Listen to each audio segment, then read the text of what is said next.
Chapter 1: Discovering Your Best Destiny.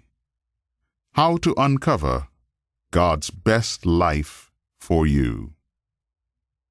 Every person's life is a fairy tale, written by God's fingers. Hans Christian Andersen. On a 4-lane highway, a traffic light changed from red to green. Like an eager racehorse bursting from the gate, a sleek red Chevrolet surged forward. One by one, the other vehicles on the road fell behind. Only a silver Lincoln presented any challenge to the speeding red streak that turned night into day with its powerful headlights. Soon the Lincoln faded into the background as well. The Chevrolet ate up the miles as the motor throbbed and the driver's hands tightened on the steering wheel. A triumphant smile curved his lips. His dark eyes gleamed with delight. There wasn't an auto on the highway that could keep up with his. There also wasn't a better driver, not in the whole United States. A warning sign signaled a bend in the road. The driver braked, his body leaning right as the huge car banked around the steep bend. A glance in the rearview mirror showed a pair of headlights gaining on him. The driver's eyes narrowed, his foot pressed harder on the gas pedal. The driver watched his speeding car's quivering needle climb to 80, 90, 100 miles per hour. He would push his mechanical monster as fast and far as it could go. No one would catch him. The driver released a low, exultant chuckle. This was living. Suddenly, a voice cut through the sound of the roaring engine and the driver's sense of satisfaction. "Wintley, you come on in now. Time for supper." The vision of the daring driver and the powerful Chevrolet vanished faster than a speeding race car at the Indianapolis 500.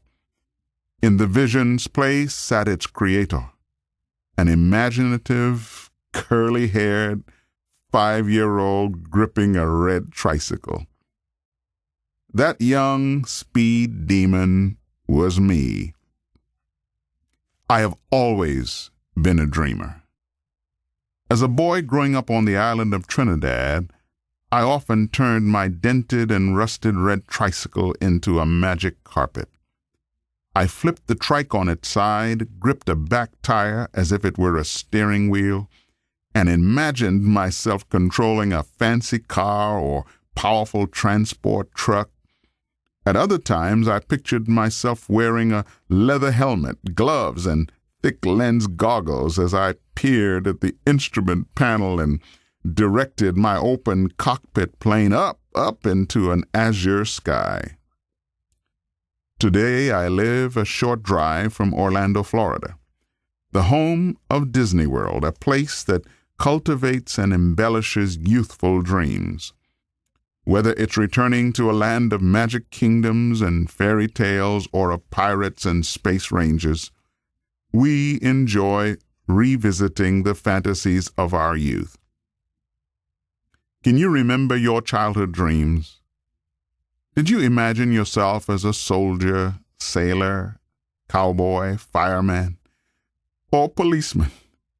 Were you a princess, pilot, dancer, or animal trainer? Do you ever think about those dreams today?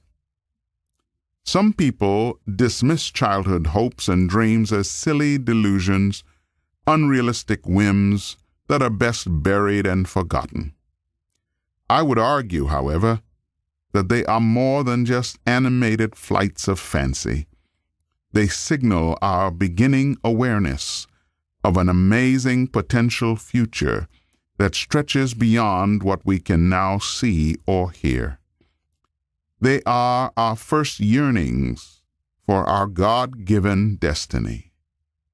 Something about those words should stir a shiver of excitement inside us.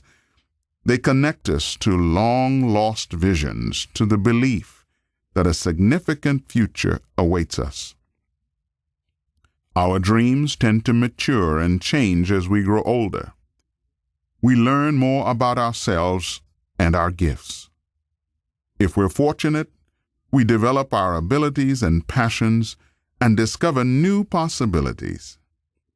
Dreams give us the inspiration to keep pursuing our best selves.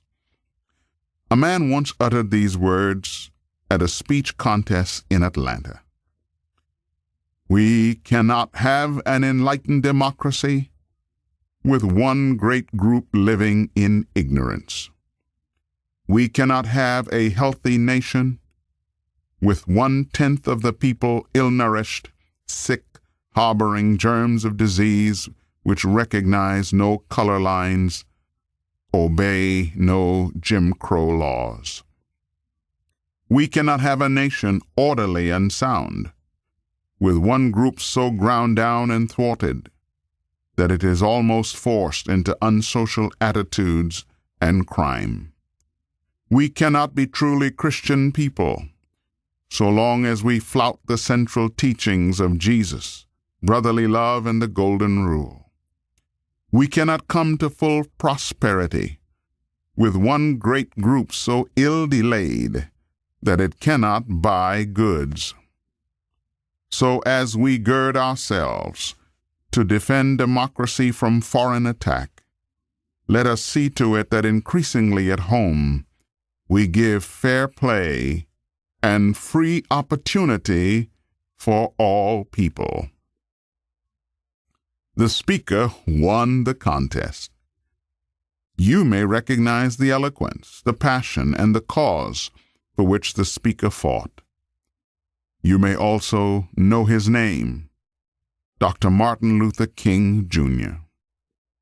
What you may not know, however, is that at the time of this speech, he wasn't yet Dr. King.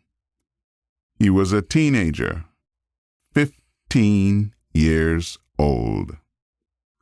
Even at that young age, he was hearing the call towards his destiny. He was already moving into God's best life for him. Maybe you know folks who have always understood what they were supposed to do with their lives. The door to their ideal future opened at just the right time, and they sauntered on through. For the rare few, the road to fulfilling their hopes is marked by brightly lit traffic signs with giant letters, "Next exit, your destiny." For most of us, however, that's not how it works. If you're anything like me, you struggle to find your place and purpose in life. You've gone to school, studied books, observed the lives of others, sought wise counsel, and gained practical experience. More than once you have embarked on a promising trail only to reach a dead end. You've searched and strained, yet God's best life for you has proven elusive. How do you know? Because you sense it in your soul. You go through each day feeling unfulfilled. Deep down, you're sure you have untapped potential. You live with a nagging impression that you were made for more than this. And when that frustration persists over time, month after month and year after year, it infects your work, your relationships, and your faith. You begin to grow fatigued, disheartened, cynical, disillusioned. I understand the feeling, because I've known it myself.